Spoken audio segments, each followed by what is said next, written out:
One day, when I got home, I couldn't find my husband anywhere. He had left without telling me, and I couldn't find any clues about where he went.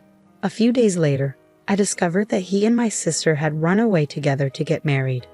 That was 12 years ago. Recently, he called me and said he was coming back home with my sister, his wife now, and that I should leave his parents' house. He was upset that I was living there. It's been 12 years since they ran away, and it seems like he wants to make my sister his wife officially now that things have calmed down. But they don't know. They don't realize how much our family, including me, has changed since then. My name is Melanie Miller, and I'm 27 years old. I studied web design and worked at a company where I met my husband, Shane.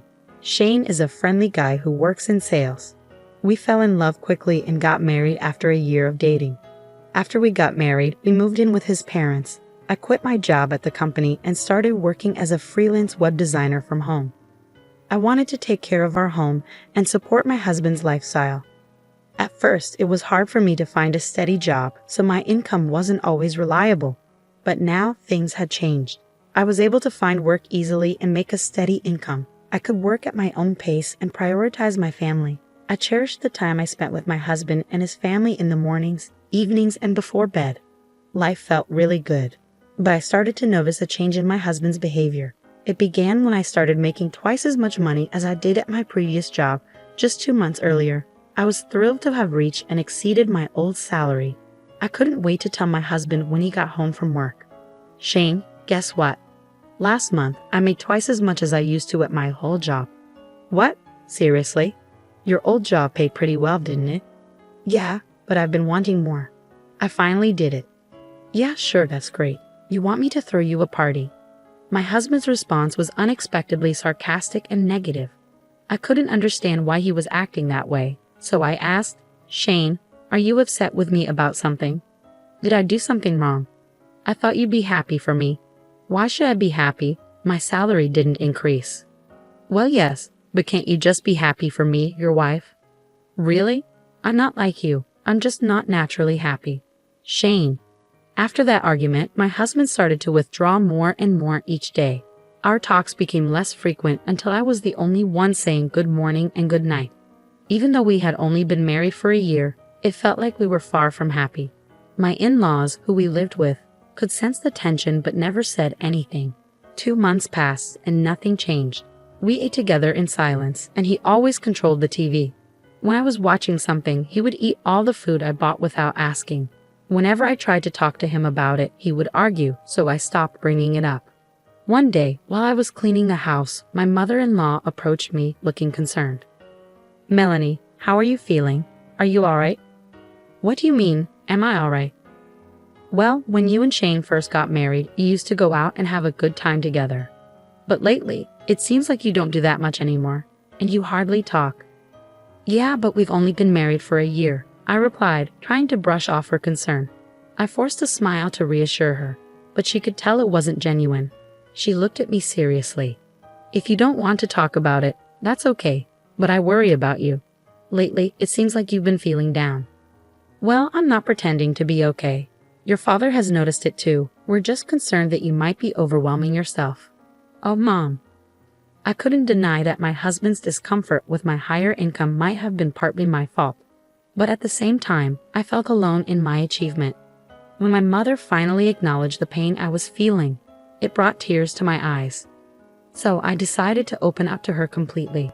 After hearing everything I had to say, she started to comfort me and said, I'm so sorry. He's just not mature enough to be genuinely happy for your success. No, it's my fault. I was selfish to expect him to be genuinely happy for me. But you shouldn't have to deal with this alone in a marriage, Melanie. Keeping your feelings bottled up will only make things worse. I don't think it could get any worse. Alright, so you and Shane really need to have a serious conversation about this. Can you do that? Yes, I can. Thank you for confiding in me, honey. She smiled warmly at me. Of course. Then she gave me a comforting pat on the head. My in-laws love me like their own daughter. They've been my support. Taking my mother-in-law's advice to heart, I decided to have a serious talk with my husband.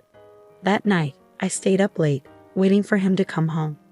But as the hours passed, there was no sign of him. He usually got home by 10 at the latest, but it was already past 11, and he still hadn't returned.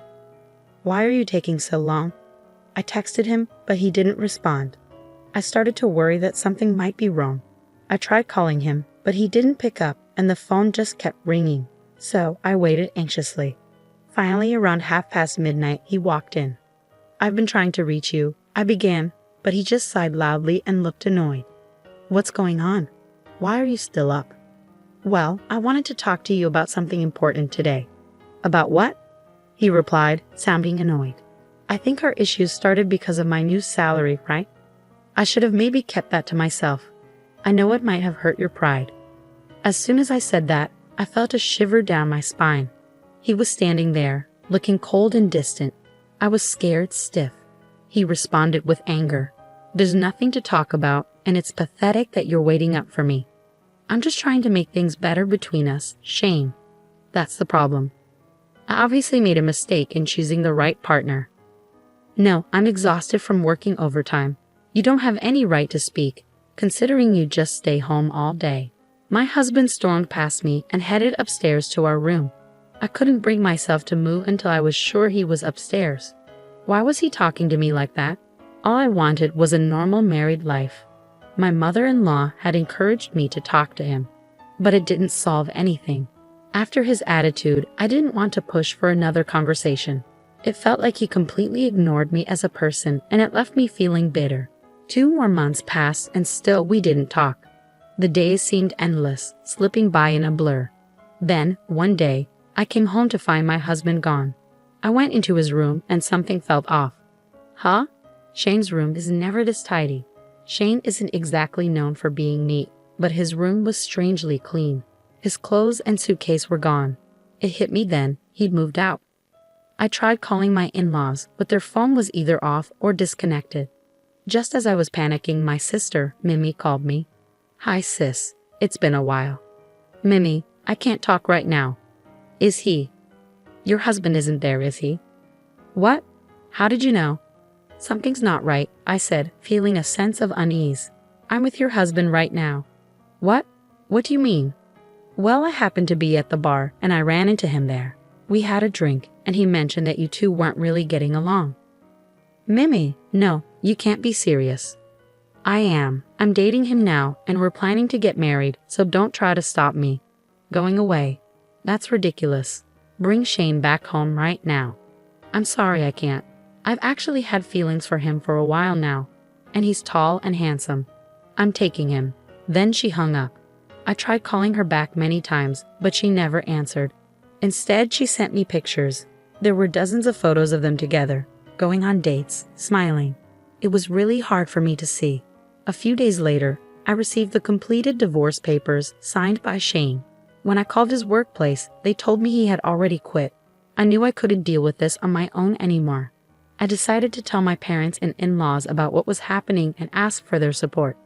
So Shane and Mimi are together now. He left his job and wants me to sign the divorce papers, I explained. There was a stunned silence. Then my father-in-law spoke up after a moment. Melanie, I'm truly sorry for our son's foolishness. You don't have to forgive us, and you don't owe us anything. Oh, Father, I can't forgive your sister either. You're like a daughter to me. I can't forgive them for hurting my precious daughter. Everyone echoed his sentiment. In that moment, our feelings towards Shane and Mimi changed completely. My in-laws were already considering moving to a new house, and after this they said, we want nothing to do with our son anymore. And they moved without telling him. My parents also decided to cut ties with my sister. If she ever comes back, we'll act like we don't know her. Someone who would betray their own sister like that isn't our daughter, they said. So I decided to go back home to my parents. I asked for alimony from Shane as part of the divorce agreement. He replied, you'll get it when I get my divorce. Eventually, I received several million yen in alimony along with a message, divorce me. Once the divorce was finalized, I cut all ties with Shane and Mimi. It's been 12 years since then, and a lot has changed. My in-laws demolished the house we lived in and sold the land. I've become more successful as a web designer, and my income has grown significantly. Thanks to this, I can travel often with my parents and live a fulfilling life. Today, while I was working, I got a call. Without checking the caller ID, I answered, thinking it was a client. But instantly, it brought back unpleasant memories. It's been a while, Melanie. How have you been? Shane's voice echoed. I knew you'd recognize your ex-husband's voice, he chuckled. He's still spouting nonsense like before. What do you want? After 12 years, now you want to talk. I could hear him chuckle. No, you're in my house. Leave within the next 10 minutes. What? What are you talking about? We're facing some financial trouble anyway. I'm heading there now. I'm bringing my wife home to our house. You need to leave my parents' house now. It seems he still believes I'm living with his parents. He thinks that after 12 years, things have settled down and they'll finally be accepted. In the background, I hear my sister saying, "That's right, get out of there." But they really have no idea. Do they really think that just because it's been 12 years, everything is forgiven? The world isn't that forgiving, and I won't make it easy for them. But I took a deep breath and replied, if you want to go home, go ahead. But I'm not at your parents' house anymore. Oh really? Did my dad kick you out? How clueless can you be? Your parents' house is gone, Shane. Huh? What do you mean it's gone? Shane's voice started shaking with anxiety. At that moment, he arrived where the house used to stand. He screamed, "What the hell?" And I could hear the pain in his voice. I continued, "As soon as you ran away, we cut ties with both of you. Your parents moved out, and my parents completely disowned the woman you're with. There's nowhere for you to come back to." Are you serious? How is this even possible? Believe it or not, it's up to you, but neither your parents nor mine consider you family anymore. You've proven you're not worthy since you both destroy people's lives. That's awful. But who's to blame for ruining your family? Don't ever call me again. I won't let you ruin my life any more than you already have. With that, I hung up and blocked their number. This time, I cut the last tie. After their failed attempt to go to his parents' house, they tried to come to mine, but my parents have already disowned her. My sister was crying loudly, but my parents just asked, "Who are you?" and ignored them at the gate. Then they both got down on their knees, begging, "Please forgive us. We have nowhere to go, please." Shane was pleading too. "I'm begging you, my parents' house is gone. We have nowhere to go." "Shut up, we don't care. You're not family anymore," my parents said as they sprinkled salt on the front door. "No, please wait, no please, I'm begging you," my father-in-law pleaded. "You don't get to call me that. Get out of here." They were so persistent that my father ended up sprinkling salt on them, and my mother called the cops for trespassing. They haven't been seen since. Last I heard, they were jobless, homeless, and asking their friends for money. But word got around about them, and no one was willing to help. And even if they returned to their hometown, they'd face the same fate. But they brought it on themselves. They made their bed, and now they have to lie in it. My parents and I will never see them again, and they'll spend the rest of their lives regretting their choices.